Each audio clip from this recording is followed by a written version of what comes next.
যদি কোরআনকে জিজ্ঞেস করেন, আল্লাহর কসম আমার আল্লাহ কোরআনে ওয়াদা করেছেন, ফালান তাজিদা লিসুন্নাতিল্লাহি তাবদীলা। আপনি যদি কোরআনকে বিশ্বাস করেন, আল্লাহ কোরআনে বললেন গোটা পৃথিবীর শক্তি হে রাসূল একদিকে যদি দাঁড়িয়ে যায়, গোটা পরমাণু শক্তিধর দেশ যদি একদিকে দাঁড়িয়ে যায়, কিয়ামতের সকাল পর্যন্ত আমি আল্লাহ না চাইলে আমার কোরআনের একটা জের জবরকে পরিবর্তন করার ক্ষমতা পৃথিবীর কোনো শক্তির নাই। জোরে বলুন সুবহানাল্লাহ।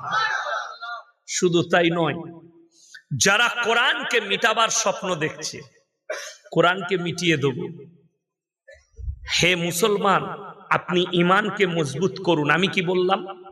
আপনি ইসলাম পাননি, আপনি আবেগে ইসলাম পেয়েছেন, আবেগে ইসলাম করছেন। যদি আপনি বিবেকের দ্বারা ইসলাম করতেন, আপনার দিলেতে আল্লাহ ছাড়া কারো ভয় থাকতো না, মৃত্যু ছাড়া আর কেউকে আপনি বিশ্বাস করতেন না, আল্লাহ ছাড়া কাউকে বিশ্বাস করতেন না। যদি আপনার কাছে বিবেকের ইসলাম থাকতো। আপনি চলুন আপনাকে বুঝিয়ে দিই আমার ভাই, আল্লাহ রাব্বুল আলামিন নিজে ওয়াদা করেছেন, ইন্না নাহনু নাযালনা যিকরা ওয়া ইন্না লাহুল হাফিজুন।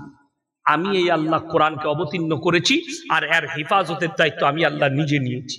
আপনি ভাবছেন জুজদানে লেপটি আমি আলমারিতে কোরআনটাকে রেখেছি, আমি হেফাজত করছি।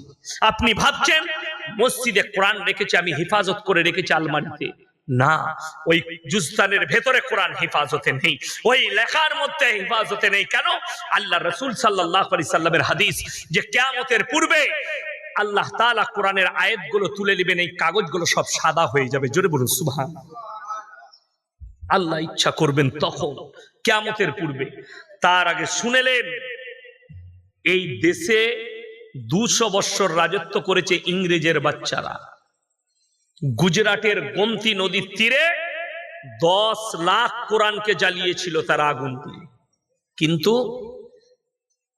শাহ ওয়ালিউল্লাহ মুহাদ্দিস দেহলভী রাহমাতুল্লাহ আলাইহি তিনি বললেন, এই ইংরেজের বাচ্চারা শোনো, তোমরা যদি স্বপ্ন দেখছো যে ভারতের 1 কোটি কোরআনকে জ্বালিয়ে 10 লাখ কোরআনকে জ্বালিয়ে কোরআনকে মিটিয়ে দিবে, তো আল্লাহর কসম শোনো, ইন্না নাহনু নাযালনা যিকরা ওয়া ইন্না লাহু হাফিজুন।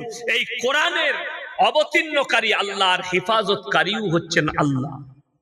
নেতাদিকে বললেন, তারা বললে কোরআন জ্বলে গেলে কি করে হেফাজত হবে?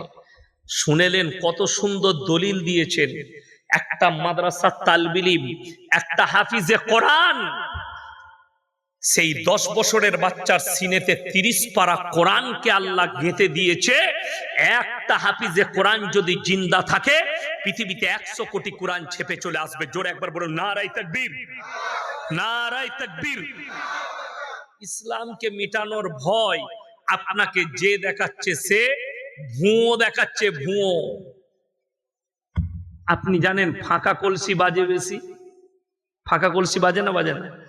যারা ভয় দেখাচ্ছে এগুলো ফাঁকা কলসি, ভর্তি কলসি একটাও নেই।